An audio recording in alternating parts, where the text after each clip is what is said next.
So what they be saying in these videos, like, what's up? I don't want to say it all, but what we gonna do? Y'all ready? Watch this. What's up, YouTube? Welcome back to my channel. My name is Kimberly, and this is the platform I created to share all of my thoughts and ideas. In today's video, I'm gonna be discussing how adulting is overrated. Let's just get right into it.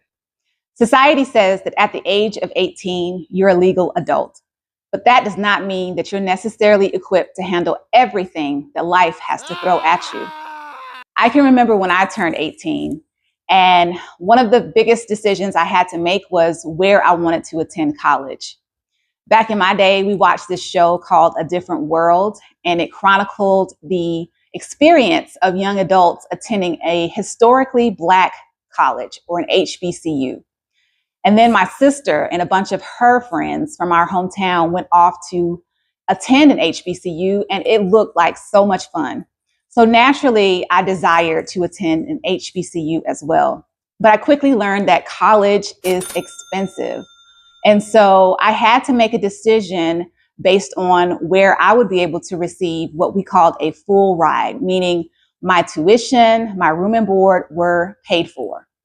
So through my academic achievements, I did earn a full scholarship to a local HBCU. So in my last video, I did discuss how I made the decision on my career path, but I did have moments where I wanted to change my major. It's not uncommon that once you attend college, you may have the desire to change your major. There were plenty of people that I knew that changed their major after the first semester, because let's face it, at the age of 18, it's kind of unrealistic to say that you know exactly, without any uncertainty, what you want to do for the rest of your life.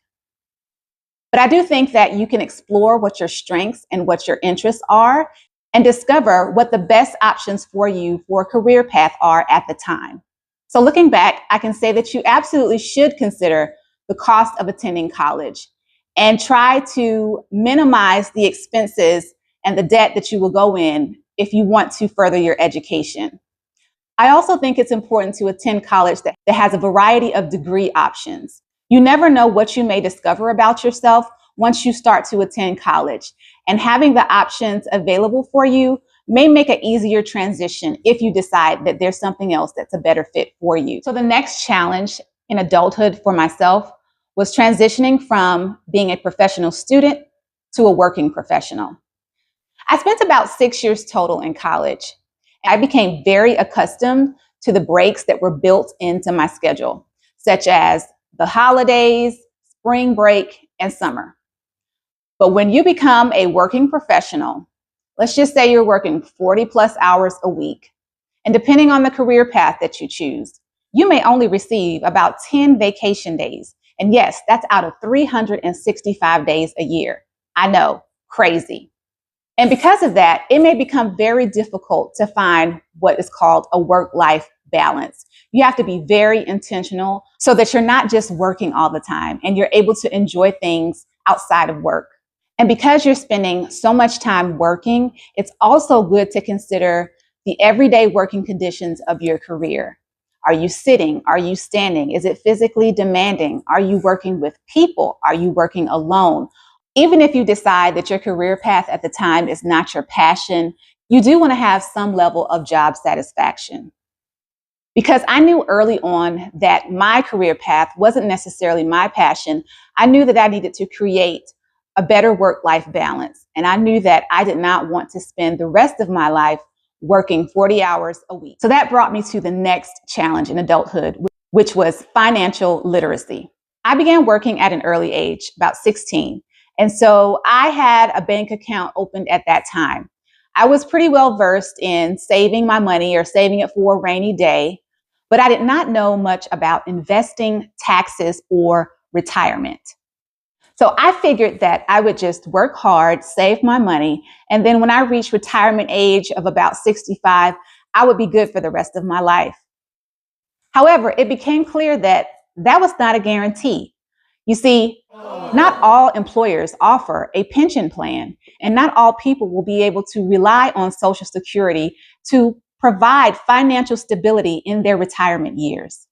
So I would say at the end of my 30s, I was at a crossroads, And I decided I did not have the capacity to continue to live in this way and just have to depend on working for the rest of my life to ensure that I was financially secure. So I decided to learn more about financial literacy. I gained better knowledge of what it meant to be financially free. And what I discovered was I really valued my time. I wanted to be able to gain the freedom to spend time how I wanted to spend my time. This is the point in my life where I began to have an awakening, and I also began to learn more about myself. I decided to go to therapy. I was introduced to something called Maslow's hierarchy of needs, which is basically a model that is used to understand the motivation of human behavior. Why do we do what we do as humans? What motivates us? What drives us? So in this model, there are 4 deficiency needs: physiological, safety, belonging and love, and social needs or esteem. At the top of this model is self-actualization, or what I consider as being able to operate as your highest self. So for myself, at the bottom of this model, I was able to secure my physiological and safety needs, but I was unfulfilled in my career. And so that was hindering me from reaching self-actualization. I began listening to an audiobook called Rest is Resistance, a Manifesto by Tricia Hersey. And this kind of solidified everything that I had been going through in my journey in terms of what I regarded and what I found the most value in, and that was my time. You see, this audiobook dove into the idea of reimagining what rest means. It's more than about just taking a nap or just being able to close your eyes and go to sleep.